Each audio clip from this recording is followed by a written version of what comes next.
복되고 귀한 새벽입니다. 하나님 주시는 은혜가 함께하는 그런 축복의 시간이 되었으면 좋겠습니다. 이 고난주간 우리 함께 새벽을 깨우는데요, 이제 절반 정도 이제 달려오는 것 같은데요, 힘내셨으면 좋겠고요. 고난주간 그리스도의 고난에 함께 동참하며 복음의 기쁨에 함께 참여하는 그런 축복이 있었으면 좋겠습니다.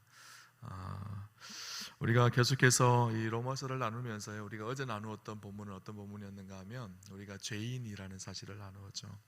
이방인이나 유대인이나 모든 사람이 다 죄를 범하였음에 하나님의 영광이 이룰 수 없는 존재라는 것을 함께 나누었습니다. 그 죄는 단순히 우리가 윤리적이나 세상적으로 드러나는 죄만을 의미하는 것이 아니라 우리 안에 있는 본질적이고 근원적인 죄가 있다라는 것, 하나님을 몰아내고 스스로 하나님이 되어서 자기중심적인 삶 속에서 깨뜨리고 망가뜨리고 또 관계가 단절되어지고 그런 아픔과 탄식 속에 온 세상이 신음하고 있다는 것을 이야기하였습니다.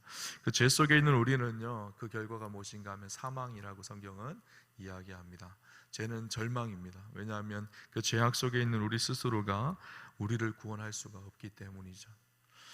하나님께서 그런 절망 속에 있는 우리를 보고 아이고 잘됐다, 너네 죄짓더니만 너희 마음대로 나를 몰아내고 너희가 인생의 주인 되어서 살더니만 잘됐다, 그렇게 우리를 죄악 속에서 멸망하는 것을 기뻐하시지 않습니다. 우리를 구원하기를 원하시죠. 그래서 에스겔 18장 23절에 보면 내가 어찌 악인이 죽는 것을 조금인들 기뻐하겠느냐, 하나님의 마음이 무엇인지를 우리에게 말씀해 주고 있죠. 죄에 빠진 우리 인간을 하나님은 구원하기를 원하십니다. 그런데 하나님 편에서는 굉장히 깊은 고민이 생겼습니다. 하나님의 중요한 속성이 두 가지가 있거든요. 하나님의 첫 번째 속성이 무엇인가 하면 사랑이라는 속성이에요. 하나님의 본질은 사랑이거든요. 또 다른 하나님의 중요한 속성이 있습니다. 그 속성이 무엇일까요? 공의라는 속성입니다.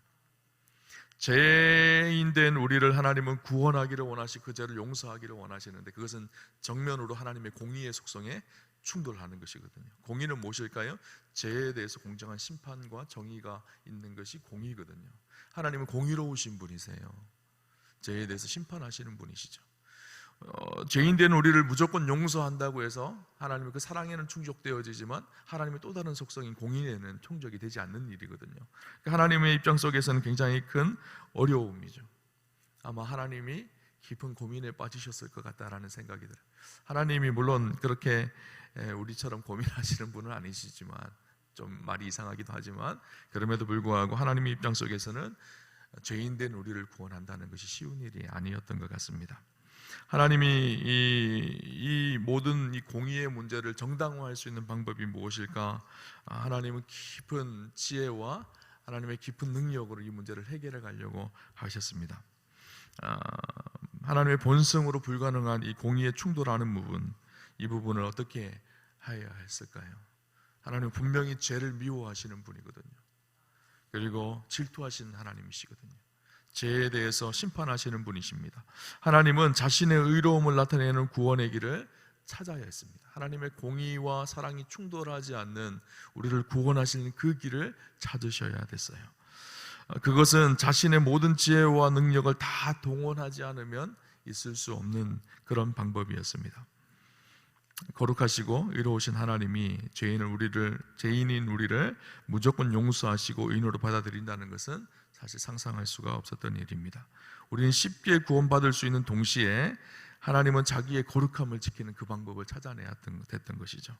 우리가 흔히 그렇게 생각합니다. 하나님은 전능하신 분이니까 그냥 우리를 다 구원하시고 우리를 다 천국에 들이시면 되지, 왜 그렇게 하지 않았을까라고 얘기하죠. 하나님은 공의로우신 분이셨기 때문이에요. 죄에 대해서는 심판하시고 공의를 회복하시고 동시에 우리를 사랑하심으로 완전한 사랑을 이루기를 원하셨어요. 그 방법이 무엇이었을까요? 바로 십자가였습니다. 하나님께서 스스로 그 죄를 덮어쓰시고 죄에 대해서 심판을 이루시고 우리를 사랑하셔서 누구든지 예수 그리스도를 믿는 그 믿음 안에서 구원을 얻는 새로운 구원의 길을 여셨던 것이죠. 오늘 본문 21절을 보면 이제는 율법 외에 하나님의 한 의가 나타났으니 율법과 선지자들에게 증거를 받은 것이라. 사도 바울은 이렇게 얘기합니다. 이제는 율법 외에 새로운 한 의가 나타났다는 거예요. 율법과 선지자들에게 이미 증거를 받은 그 새로운 의가 시작되어졌다라는 거예요. 여기 보면 시작이 이제는 이라고 시작되어졌죠. 이제는 이라고 21절 말씀이 시작되어집니다. 이 이제는 이라는 말이에요. 우리 성경에는 그냥 이제는 이라고 기록되어져 있지만 원래 성경에는 그러나 이제는 이렇게 기록이 되어져 있어요. 눈이 돼라는 헬라어로 기록되어져 있는데 그러나 이제는, 이 어거스틴은요, 이 그러나 이제는 할 때 이 그러나를 영어로 이렇게 표현합니다. Great Turning Point라고 표현하고 있어요. 위대한 전환점이라는 거예요. 그전에는 죄에 갇혀서 사망에 갈 수밖에 없었던 우리의 인생인데, 죄에 묶여서 그 죄의 문제를 도저히 해결할 수 없는 절망적인 우리의 인생인데, 그러나 이제는 하나님께서 놀라운 새로운 것을 여셨다는 거예요. 놀라운 변환점을 여셨다는 거예요. 그래서 이제는 도저히 해결될 수 없는 우리의 인생 가운데 하나님께서 새로운 한 의를 주셨다는 것을 이야기합니다. 그러나 이제라는 여기의 의미에는 두 가지 큰 의미를 찾을 수가 있습니다. 첫 번째는 무엇인가 하면 논리적 의미예요. 논리적 의미라는 말은 무슨 말일까요? 우리가 어제도 나누었던 것처럼 로마서 1장 18절부터 3장 20절까지는요 계속 무엇을 성경은 우리에게 이야기하는가 하면 우리가 죄인이라는 것을 고발하고 있어요. 이방인들, 하나님 없는 자들도 죄인이고 하나님을 믿는 유대인들도 죄인이고 우리 모든 사람들이 다 죄를 범하였으면 하나님의 영광이 이룰 수 없다라는 것을 계속적으로 고발하고 이야기를 하고 있죠. 그러나 이제는 변환을 시키고 있어요. 그렇게 죄인이었던 우리가 죄에 갇혀서 죽을 수밖에 없었던 그런 존재가 아니라 새로운 논리, 그러나 이제는 새로운 하나님의 한 의를 하나님께서 주셨다라는 것을 이야기하고 있는 거예요. 또 한 가지는 무엇인가 하면요, 시간적 의미를 이야기합니다. 이제 과거에 초점을 둔 것이 아니라 새로운 미래에 초점을 두고 있는 거예요. 과거는 율법으로 의를 만들어 갔던 시대입니다. 율법의 시대였지만 이제는 새로운 시대를 의미합니다. 새로운 시대를 하나님께서 여셨다는 거예요. 율법의 새로운 방법으로 우리를 구원하실 놀라운 방법을 주셨다는 것을 말합니다. 그래서 26절을 보면 곧 이때에, 지금 이때에 이렇게 현재의 시간을 강조하면서 이야기를 하고 있어요. 예수 그리스도의 사건 때문에 옛사람, 과거에는 옛사람에 갇혀서 그 문제를 해결할 수 없었던 우리인데 이제는 새로운 시대가 열려져서 하나님의 은혜 받을 만한 때, 은혜의 때, 구원의 때가 열려져서 새로운 삶을 시작되어졌다는 거예요. 고린도서 5장 17절에 말하는 것처럼 예수 그리스도로 말미암아 누구든지 그리스도 안에서 새로운 피조물이 되어지는, 놀라운 은혜 속에 우리가 거하게 되어지는, 그러나 이제는 시작되어졌다라는 거예요. 그러면서 이제는 율법 외에 새로운 한 의가 있다라고 이야기해요. 그전에는 율법으로만 거룩하게 되어진다고 그들은 생각했거든요. 그래서 율법을 철저히 지키려고 생각을 했습니다. 근데 율법을 철저히 지킬 수가 있었을까요? 아니, 율법의 수많은 법률들 중에 다 율법을 지킨다고 하더라도 한 가지 법률을 어기면요 율법을 다 어기는 것과 똑같았어요. 그러니까 율법을 아무리 인간적인 방법으로 철저하게 지키려고 한다고 노력한다고 해서 그 율법을 지켜지는 것이 아니었던 거예요.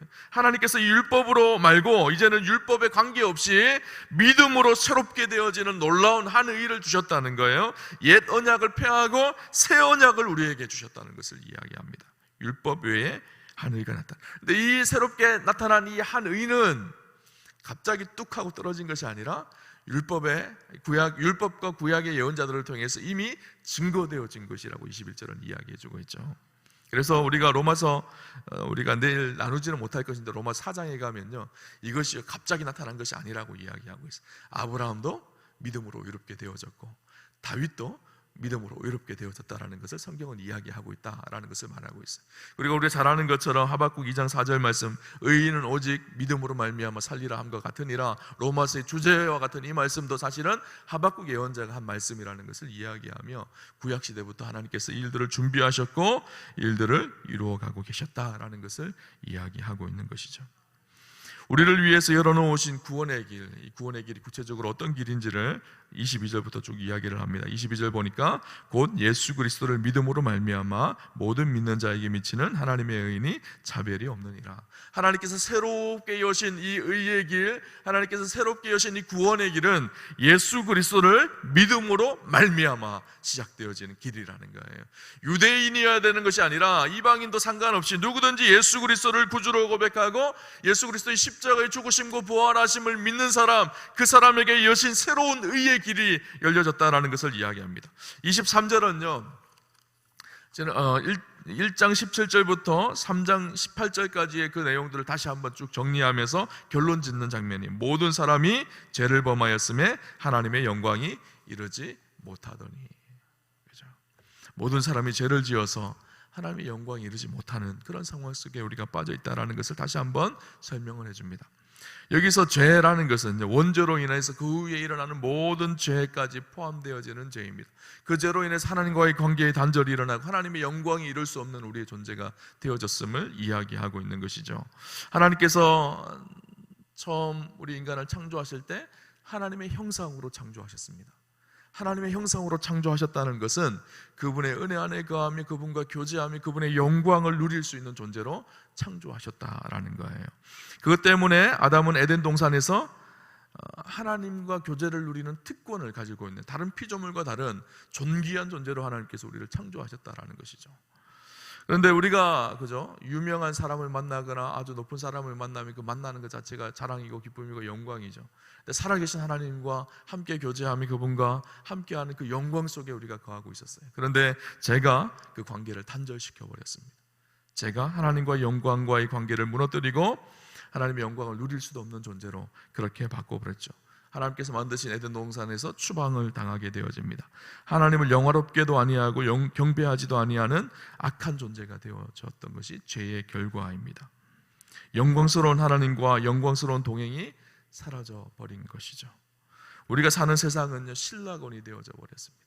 하나님의 영광스러운 그 은혜와 그 영광스러운 그 관계가 깨어져서 이 세상은 천재지변과 공포와 죽음과 질병과 전쟁과 기근과 아픔과 고통과 눈물과 슬픔이 가득한 그런 세상으로 우리가 하루하루를 살아가게 되어졌죠. 하나님의 영광이 이룰 수 없는 비참한 운명이 되어졌다라는 것을 우리에게 성경은 이야기해 줍니다. 근데 하나님께서 그런 상황 속에 새로운 놀라운 구원의 길을 여셨다라는 거예요. 기가 막힌 방법을 사용하셨다는 거예요. 하나님의 지혜와 능력을 총동원해서 사용하신 방법이 있다라는 거예요. 그것이 25절 구체적으로 기록이 되어져 있습니다. 25절 우리 같이 한번 읽어보도록 하겠습니다. 이 예수를 하나님의 그의 피로써 믿음으로 말미암는 화목제물로 세우셨으니 이는 하나님께서 길이 참으시는 중에 전에 지은 죄를 간과하심으로 우리의 자기의 의로우심을 나타내려 하심이니, 이 예수를 하나님이 그의 피로써 믿음으로 말미암는 화목제물로 삼으셨으니, 그렇게 말씀하고 있습니다. 하나님은 그리스도 예수의 피를 제물로 삼으시고 누구든지 예수 믿으면 자기와 화목할 수 있는 길을 여셨다라는 것을 말씀하고 있어요. 여러분, 구약의 제사가 그런 제사였죠. 제물을 드립니다. 그러면 제물을 드리는 제사장이 백성들의 죄를 끌어안고 그 제물에게 안수를 해요. 그러면 그 죄가 어떻게 될까요? 제물에게 전가가 되어집니다.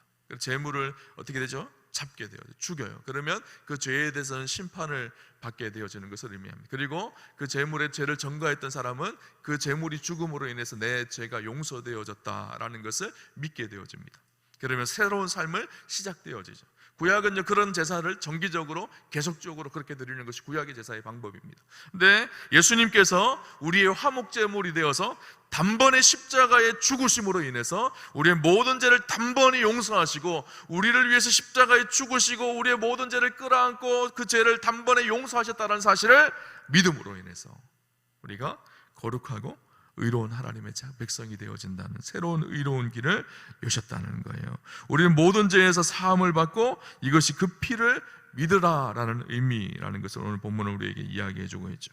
예수님께서 우리에게 율법을 지킴으로가 아니라 예수님을 믿음으로 의롭다함을 얻는 그런 놀라운 구원의 길을 새롭게 여셨다라는 것을 말하고 있습니다. 그의 피는, 여기서 의미하는 그의 피는 십자가에 못 박혀 희생당하신 예수 그리스도의 생명을 의미하는 것이죠.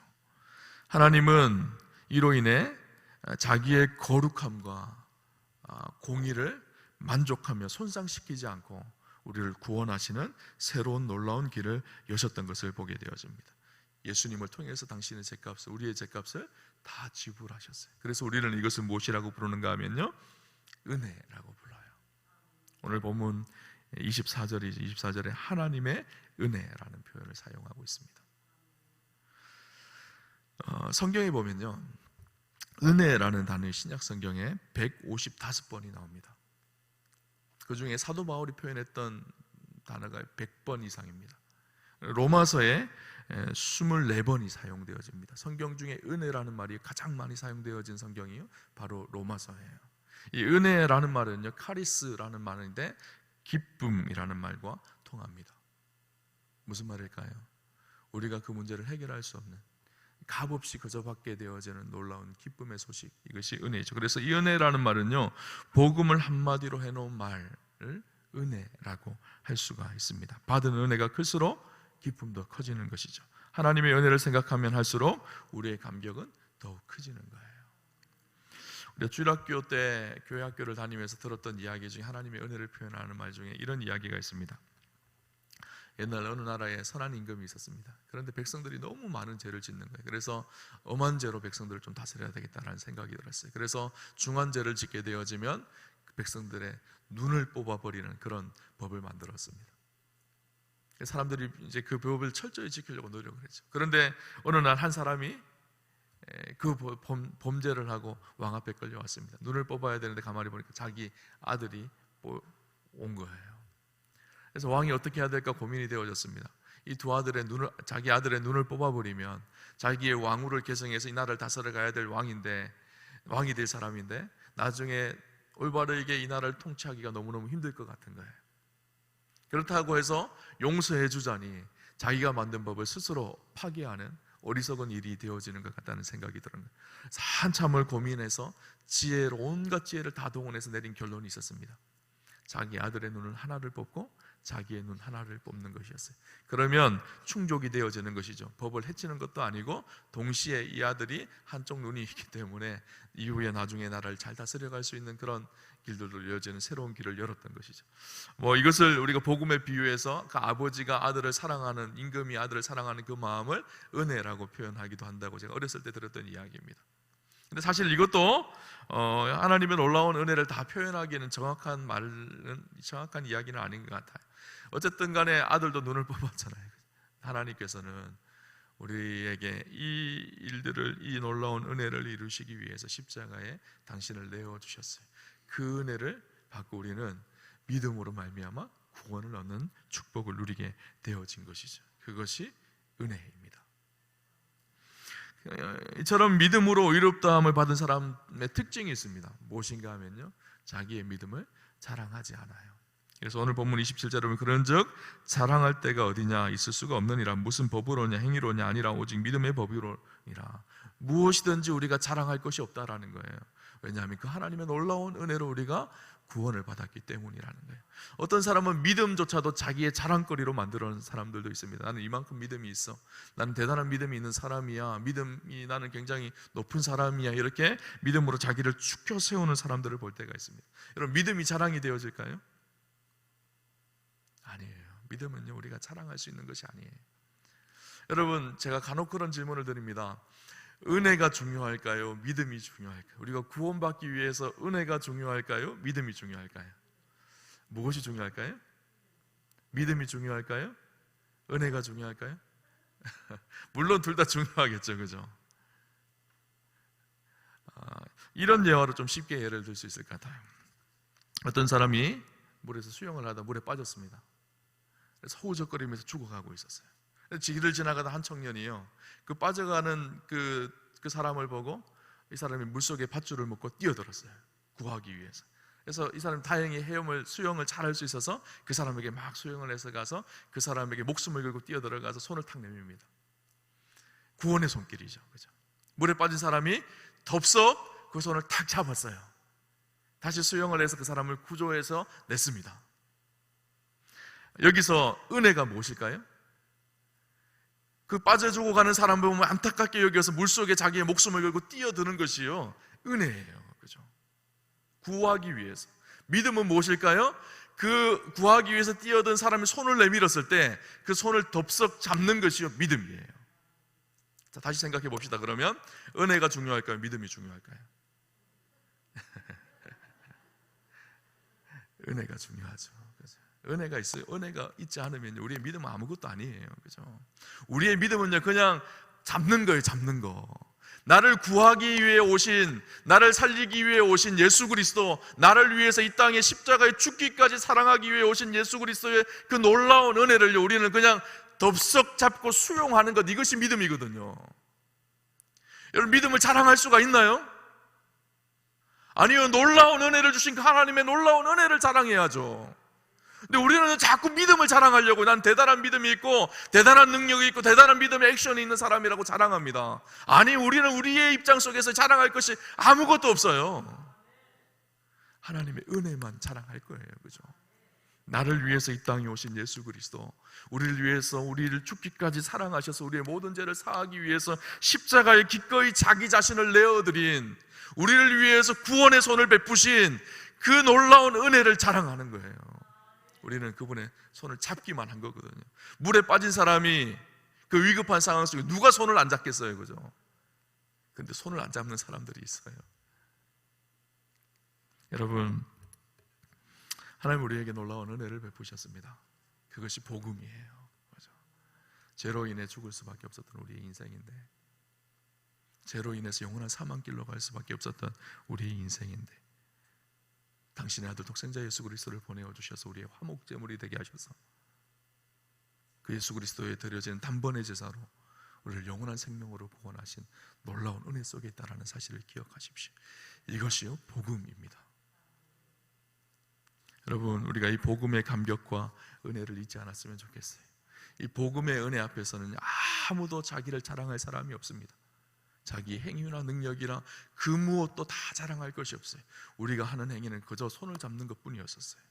하나님이 행하신 놀라운 은혜 앞에 우리가 순종하며 그 기쁨으로 살아가는 사람들이 그리스도인인 것이죠. 여러분, 축복하기는 고난주간을 지내면서요, 이 십자가의 놀라운 은혜를 붙들고 살아가는 축복이 있으시기를 바랍니다. 오늘 사도 바울이 고백하면 하는 것처럼, 그러나 이제는 우리는 그 은혜의 시대를 살고 있어요. 그러나 이제는 시대를 살고 있습니다. 죄와 사망 속에 갇힌 옛사람으로 살아가는 인생이 아니라 그리스도 안에 변화되어져서 새 사람으로 살아가는 놀라운 은혜의 시대에 우리가 있다는 사실을 기억하고 그 믿음으로 승리하는 사랑하는 우아함교회 성도님들 다 되시기를 주님 이름으로 축원합니다.